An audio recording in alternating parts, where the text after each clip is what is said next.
नमस्कार। हम अक्सर दिव्यता को खोजने के लिए कहाँ जाते हैं? मंदिरों में, तीर्थों पर, है ना? पर क्या हो अगर सबसे बड़ा देवस्थान, सबसे पवित्र जगह हमारे अपने अंदर ही मौजूद हो? तो चलिए आज इसी आंतरिक देवत्व की यात्रा पर निकलते हैं। ये सवाल हम सब कभी न कभी खुद से जरूर पूछते हैं। हमारी पूरी परवरिश, हमारा समाज हमें दिव्यता को बाहर खोजना सिखाता है। लेकिन ये यात्रा हमें एक बिल्कुल अलग दिशा में ले जाने वाली है, भीतर की ओर। यहाँ देखिए, पारंपरिक खोज और आंतरिक स्रोत के बीच का फर्क कितना साफ है। एक तरफ हम मंदिरों में ईश्वर को ढूंढते हैं और दूसरी तरफ ये विचार कहता है कि अरे, हमारा शरीर ही तो असली मंदिर है। जहां हम मूर्तियों को पूजते हैं, वही ये दर्शन हमारी आत्मा को ही देवता मानता है। मतलब सोच पूरी तरह बदल जाती है। यात्रा बाहर से अंदर की ओर मुड़ जाती है। तो चलिए फिर इस आंतरिक यात्रा का पहला कदम उठाते हैं। और वो कदम है ये समझना कि सबसे पवित्र मंदिर कहीं बाहर नहीं, बल्कि हमारे अपने ही भीतर है।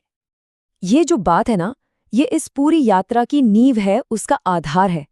इसका मतलब ये हुआ कि किसी भी बाहरी पूजा से पहले हमें अपने शरीर रूपी मंदिर का सम्मान करना सीखना होगा। जब तक हम अपने भीतर के देवता यानी अपनी आत्मा को पूजने के लायक नहीं बनाते, तब तक बाहरी पूजा एक तरह से अधूरी ही है। और यही बात इस विचार को और भी ज्यादा मजबूत करती है। हर तरह की साधना, हर तरह की आध्यात्मिक प्रैक्टिस की जो जड़ है, उसकी जो बुनियाद है, वो है आत्मनिर्माण। मतलब खुद को बेहतर बनाना ही अपने आप में सबसे बड़ी पूजा है। तो सवाल ये है कि ये आत्मनिर्माण होता कैसे है। इसका रास्ता 3 मजबूत खंभों पर टिका है: हमारे मन की शुद्धि, हमारे वचन की शुद्धि और हमारे कर्मों की शुद्धि। जब हम इन तीनों को साध लेते हैं, तो हम खुद अपने भीतर दिव्यता का अनुभव करने लगते हैं। अच्छा, तो ये तो मान लिया कि शरीर मंदिर है और आत्मा देवता। पर इस देवता को हम चढ़ाएंगे क्या? फूल, प्रसाद, मिठाई? नहीं। चलिए देखते हैं कि असली चढ़ावा, असली नैवेद्य क्या है। यहाँ एक बहुत ही महत्वपूर्ण शब्द सामने आता है, शील। इसका सीधा सा मतलब है एक बहुत अच्छा नैतिक चरित्र और पूरी ईमानदारी। यही वो नैवेद्य है जो हमारे भीतर के देवता को पसंद है, क्योंकि ये कोई बाहरी चीज नहीं, बल्कि हमारी आत्मा का गुण है। ये तुलना देखिए कितनी साफ है। एक तरफ है धन दौलत, बड़े बड़े अनुष्ठान और बाहरी चढ़ावे, जिन्हें हमारा भीतर का देवता जरूरी नहीं मानता। और दूसरी तरफ है वो जिसे वो सच में स्वीकार करता है, हमारा शील, हमारी ईमानदारी और हमारा सच्चा चरित्र। तो असली बात यह है कि जैसे लोग दुनिया में धन इकट्ठा करते हैं, वैसे ही आध्यात्मिक रास्ते पर अच्छे चरित्र को इकट्ठा करना ही असली तपस्या है। यही हमारी सबसे बड़ी आध्यात्मिक दौलत है।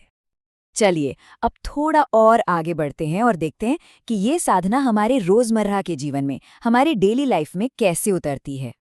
अक्सर हम सोचते हैं ना कि आध्यात्मिकता का मतलब बस आंखें बंद करके ध्यान में बैठ जाना है। क्या इसका हमारे रोज के काम से, हमारी ड्यूटी से कोई लेना देना नहीं? ये दर्शन इस आम धारणा को पूरी तरह से बदल देता है। तो हम अपने काम को पूजा कैसे बना सकते हैं? ये प्रक्रिया शुरू होती है हमारे समय और हमारे टैलेंट को वैल्यू देने से। फिर हम अपनी क्षमताओं को सिर्फ अपने स्वार्थ के लिए नहीं, बल्कि दूसरों की भलाई में, एक बड़े मकसद में लगाते हैं। जब हर कर्तव्य को ईश्वर की पूजा मानकर पूरी लगन से किया जाता है, तब हमारा काम ही सच्चा यज्ञ और तपस्या बन जाता है। कर्म ही यज्ञ है, ये बहुत शक्तिशाली विचार है। इसका मतलब है कि एक छात्र का मन लगाकर पढ़ना, एक डॉक्टर का मरीज का इलाज करना, या एक सफाई कर्मचारी का अपना काम पूरी ईमानदारी से करना, अगर पूरी निष्ठा से किया जाए, तो वो ईश्वर की उपासना के बराबर ही है। ये चार्ट देखिए कितनी साफ साफ बात दिखाता है। हमारी ऊर्जा का हर पल कीमती है। आलस्य में समय गंवाना या सिर्फ अपने स्वार्थ के लिए जीना एक तरह से हमारे भीतर बसे जीवन देवता का अपमान करने जैसा है। और इसके ठीक उलट, जब हम अपनी शक्ति का सही इस्तेमाल सेवा और कर्तव्य के लिए करते हैं, तो यही सच्ची पूजा बन जाती है। तो ठीक है, इस पूरी आंतरिक साधना का, इस आत्मनिर्माण का अंतिम परिणाम क्या है? इसका फल क्या मिलता है? जब कोई इस आंतरिक साधना के रास्ते पर लगातार चलता है, तो उसका अंतिम परिणाम होता है देवत्व का विकास। ये कोई बाहरी शक्ति नहीं, बल्कि एक अंदरूनी अवस्था है। एक ऐसी स्टेट है जहां हमारे गुण इतने अच्छे हो जाते हैं कि वो ईश्वर जैसे लगने लगते हैं।